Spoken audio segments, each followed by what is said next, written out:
Kia ora, and welcome to the Cotality Property Market Update for Piperi, June 2026. The Aotearoa property market is effectively treading water as economic uncertainty weighs on buyer sentiment and slows activity.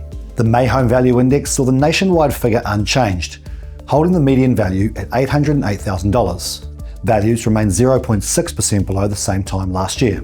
Reviewing the 3 months since the war in Iran began, once again shows a few clear regional differences.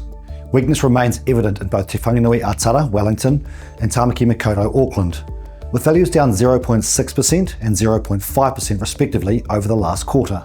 Minor change over the same period for Tauranga, down 0.1%, and Kirikiriroa Hamilton up 0.2% indicates more balanced markets, while the main centres down south have experienced more solid gains.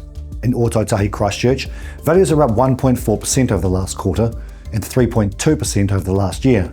Meanwhile, Ōtepoti Dunedin values have increased by 0.8% and 2.7% respectively.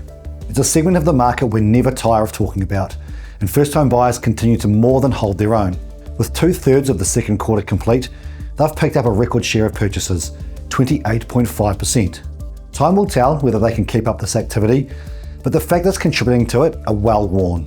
Access to KiwiSaver balances for deposits, making use of allowances outside LVR lending restrictions, exiting an expensive rental market, improved mortgage affordability, a long-term horizon outlook, and holding the balance of power against plentiful supply have all held true for a while and don't appear to be likely to change anytime soon.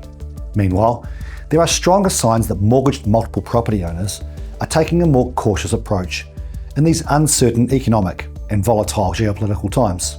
Their share of purchases has dipped to 22.4% so far in the second quarter, down from 23.5% in Q1 and 24.3% in Q4 last year, after previously gathering a bit of momentum.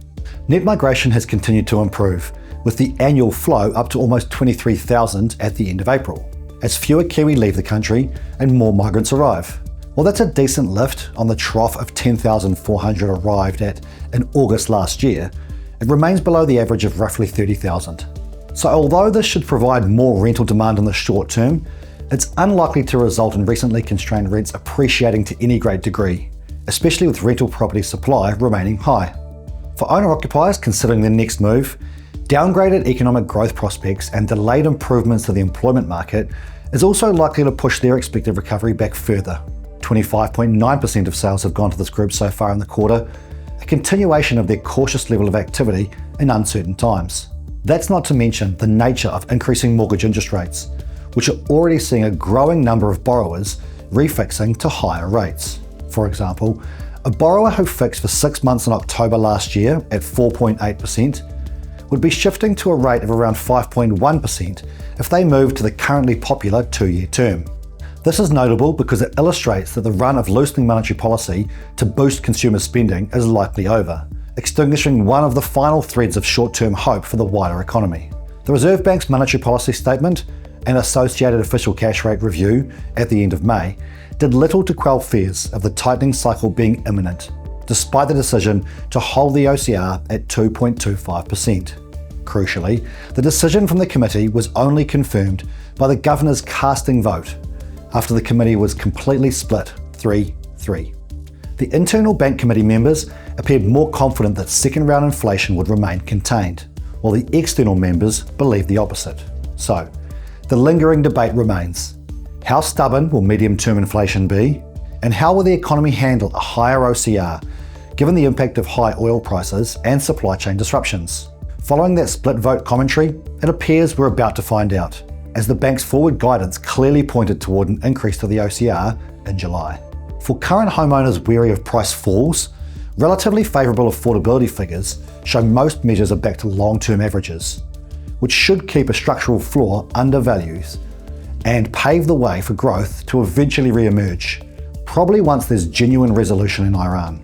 But the timeframe on that remains incredibly volatile, despite recent news yet again of apparent ceasefire. Finally, a word on the speculation of New Zealand becoming a tax haven for Australian property investors, following proposed tax changes across the Tasman. This sits firmly in the headline-grabbing category. The truth is, those investors would likely still carry a tax burden back home. We aren't exactly forecasting a strong capital growth track here anyway, and we have our own upcoming political cycle to consider as we inch closer to the November 7 general election. Stay up to date with all the latest movements at cotality.com/NZ. Follow Cotality NZ on social and subscribe to New Zealand Property Market Podcast on your preferred platform. Mā te wā.